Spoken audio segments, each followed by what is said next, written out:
With the US presidential election only a few days away, concerns are growing about the threat of escalating white nationalist violence amid growing uncertainty about the election.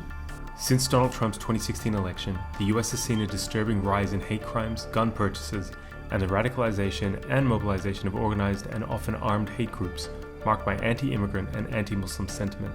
The grievances these groups claim are varied. Many are often centered around the myth of white people becoming an ethnic minority and losing political power to black people and immigrants. Others focus on anti-Semitic conspiracies and notions that their right to free speech and carry arms are under threat from shadowy forces, and some subscribe to a mix of all of these.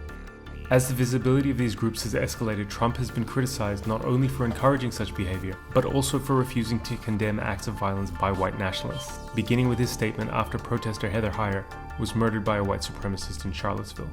But you also had people that were very fine people on both sides. Most recently, he was asked to condemn white supremacists live in a presidential debate, but instead said this. What do you want to call them? Give me a name. Give me a white name. Supremacists and Who would right you like me to condemn? White supremacists and right Proud Boys. Boys, stand back and stand by. But I'll tell you what. Somebody's got to do something about Antifa and the left. In August last year, the MAGA bomber, who was sentenced to 20 years in prison for sending 16 mail bombs to various high-profile targets, was described as a Trump superfan by his own lawyers. Almost exactly a year later, Kyle Rittenhouse, a 17-year-old Trump supporter, traveled to Kenosha, the site of protests against the police murder of Jacob Blake. He ended up shooting 3 people, killing 2. Hey, he just shot them! Hey, dude right here just shot them! Dude right here just shot all of them down there! Armed militias such as the Boogaloos, an extremist political movement dedicated to inciting a second civil war in the United States, have also been mobilizing publicly in recent months. To date, Trump has not condemned them. In April, in response to coronavirus lockdowns, Trump published a series of tweets calling for officials to liberate the states of Michigan, Minnesota, and Virginia. The next month, dozens of protesters, some heavily armed, staged an occupation of the Capitol building in Michigan to demand an end to coronavirus lockdown orders. This month, 14 men were arrested for allegedly plotting the kidnapping of Michigan's governor, Gretchen Whitmer. The FBI revealed that the men's alleged paramilitary plans included plots to execute government officials, storm the Capitol building with explosives, and send bombs to different targets. In his most recent presidential town hall, Trump refused to debunk the QAnon movement and its theories. QAnon's followers believe that Trump is trying to save the world from a network of satanic pedophiles that includes high-profile politicians and Hollywood celebrities.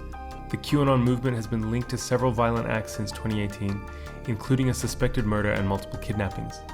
In a televised town hall, Trump refused to distance himself from the movement. I know nothing about it. I do know they are very much against pedophilia. They fight it very hard, but I know nothing about it. They believe it is If a you'd like satanic me cult to run by the deep study state. the subject, I'll tell you what I do know about. I know about Antifa, and I know about the radical left, and I know how violent they are and how vicious they are, and I know how they're burning down cities. Now, Trump is openly calling for his supporters to turn up in force to monitor voting via what he calls the Army for Trump. The radical left are laying the groundwork to steal this election from my father, President Donald Trump. Their plan is to add millions of fraudulent ballots that can cancel your vote and overturn the election. We cannot let that happen. We need every able-bodied man, woman to join Army for Trump's election security operation at defendyourballot.com. In response, a number of right-wing extremist groups, including the Proud Boys, Boogaloos, and other militia groups, have all announced plans to be present at polling locations. As uncertainty about the integrity of the election grows over doubts about mail-in voting and voter turnout due to the coronavirus, the idea of armed confrontations at polling locations presents a new and chilling concern. Can the US emerge with its democratic process intact? Or is the US witnessing a new form of extremism that shows no signs of slowing down?